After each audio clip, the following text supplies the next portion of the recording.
Voilà, bonjour mes frères, ce matin, j'ai eu la charge de vous apporter quelques mots de la parole du Seigneur. Je voudrais partager avec vous une petite réflexion qui m'est venue à l'esprit. Nous avons entendu plein de bonnes choses dans les semaines passées, dans les jours passés, dans l'intervention des frères, et notamment on nous a parlé aussi de l'unité et de l'importance de travailler ensemble et des expériences que l'on peut vivre à travailler ensemble. J'ai voulu,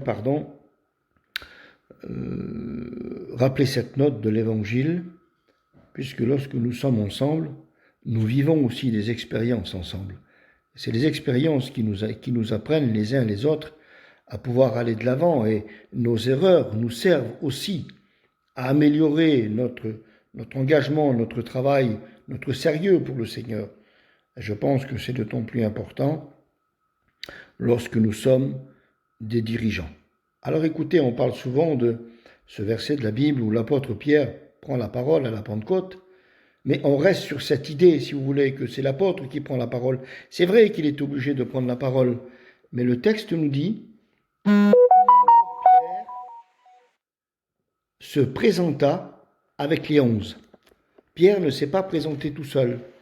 Pierre s'est présenté devant le peuple avec toute son équipe. Bien sûr qu'il fallait qu'il parle, il fallait qu'il y en ait un qui parle. On ne pouvait pas parler tous en même temps. Mais les 11 étaient présents. Les 11 étaient là pour dire ce qu'ils avaient à dire et être à côté de leurs collègues dans l'intervention de l'apôtre Pierre.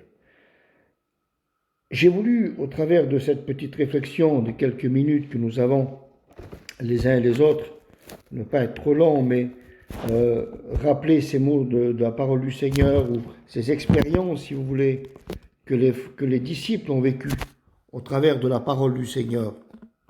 Des expériences qui nous servent à chacun et qui doivent nous servir de leçon, mais qui peut-être le temps nous fait oublier. Alors écoutez ce qu'il est dit dans la parole du Seigneur. Vous connaissez ce verset de la Bible. Le soir étant venu, les disciples s'approchèrent de lui. C'est ensemble qu'ils se sont approchés du Seigneur. Ils se sont approchés pour une bonne raison, c'est que l'endroit où ils étaient était avec eux réunis 5000 hommes. Et les disciples avaient certainement discuté et réfléchi ensemble de la situation devant laquelle ils se trouvaient. Et la seule solution qu'ils avaient trouvée, certainement en discutant, parce qu'ils ne sont pas venus au hasard vers le Seigneur. Le texte dit que les disciples s'approchèrent de lui. C'était ensemble qu'ils l'ont fait.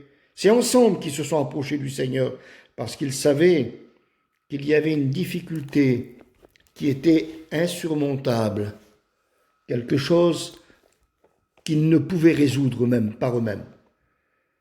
Et voilà ce que nous dit le texte. Le soir était venu. Ils savaient que la nuit était proche.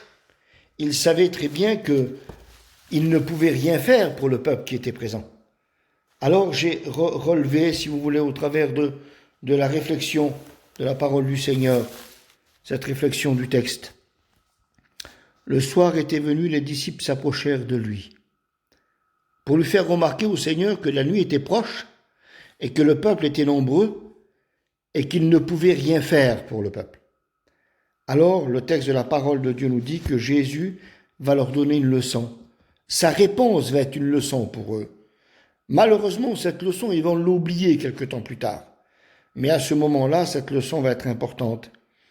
Il va leur dire, vous connaissez le verset pour ne pas être trop long, mais il va leur dire, donnez-leur vous-même à manger. Et ils sont devant quelque chose d'insurmontable. Ils savent très bien que ce n'est pas possible. Ils savent qu'ils sont dans l'incapacité de répondre à la demande de Jésus, de répondre à la demande du peuple qui est devant eux. Parce qu'ils savaient très bien qu'il y avait là 5000 hommes à nourrir et qu'ils étaient incapables de leur donner à manger.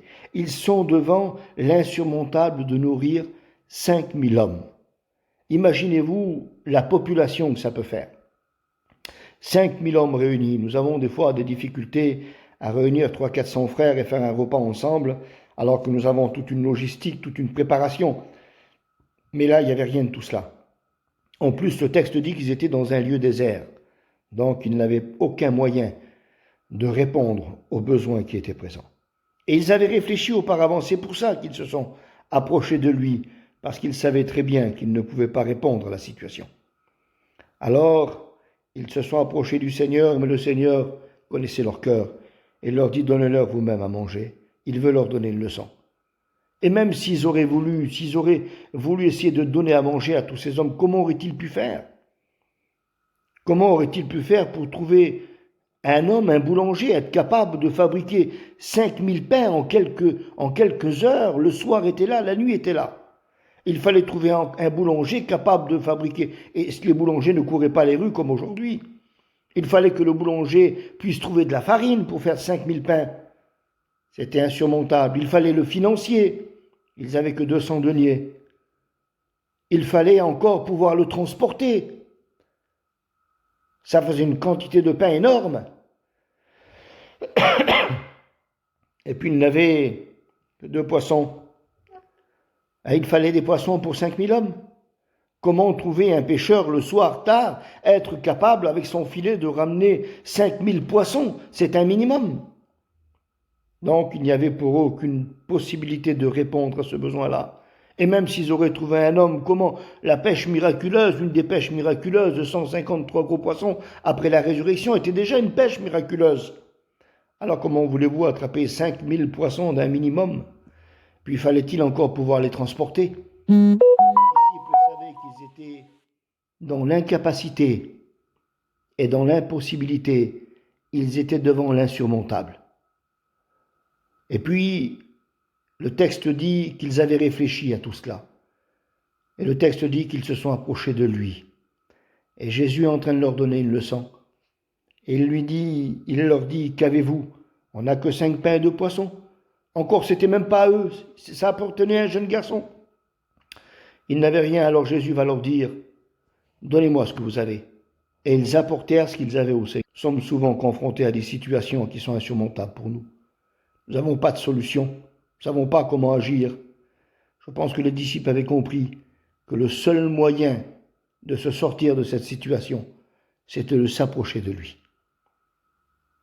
Et Jésus leur a dit cela. Il a dit: faites-les asseoir par rangées de 50. C'était un Dieu d'ordre. C'était leur travail, c'était leur tâche. Faites votre travail et Jésus fera le miracle. Et puis Jésus a fait le miracle, vous le connaissez, le miracle de la multiplication. Et puis ils ont partagé à tous ceux qui étaient là, à boire et à manger, et ils ont été rassasiés. Et je finis avec ces mots, je ne veux pas être trop long ce matin, mais simplement vous dire cela. Quelque temps plus tard, les disciples avaient oublié, et tellement d'autres choses, d'autres miracles qu'ils avaient oubliés, sachant que le miracle dépendait de Dieu. Là où nous ne pouvons plus agir, le miracle dépend de Dieu. Nous ne savons pas quel est l'avenir, nous ne savons pas quel est le lendemain. Nous sommes dans une grande mission, et c'est Dieu qui la dirige. Dieu nous demande de travailler à nos postes, mais le miracle, c'est lui qui le fait. Nous sommes sous la coupe du miracle de Dieu. Et écoutez, je finis avec cela. Quelque temps plus tard, pourtant, Jésus marchait avec eux sur le chemin dans Marc chapitre 9 et verset 30. Et les disciples étaient en pleine discussion. Jésus était en train de leur parler de sa mort et de sa résurrection, ce qui allait être l'événement le plus grand au monde, l'événement mondial dans lequel on parle encore aujourd'hui, qui allait les sauver et sauver toutes les générations à venir. Et le texte dit qu'eux discutaient sur le chemin pour savoir qui était le plus grand. Ils avaient oublié qui était le plus grand. Et puis quelque temps plus tard, Jacques aussi et Jean, le fils de Zébédée, vont renouveler au chapitre 10. Ils vont dire: Seigneur, permets-nous d'être assis l'un à ta droite, l'un à ta gauche. Et ils avaient que la vision de la gloire, savoir qui était le plus grand, qui était le plus capable. Mes frères, nous sommes des hommes qui ont été engagés dans le travail, que nous sommes engagés dans le travail de Dieu. Mais nous savons que bien souvent nous sommes confrontés à des situations qui nous dépassent.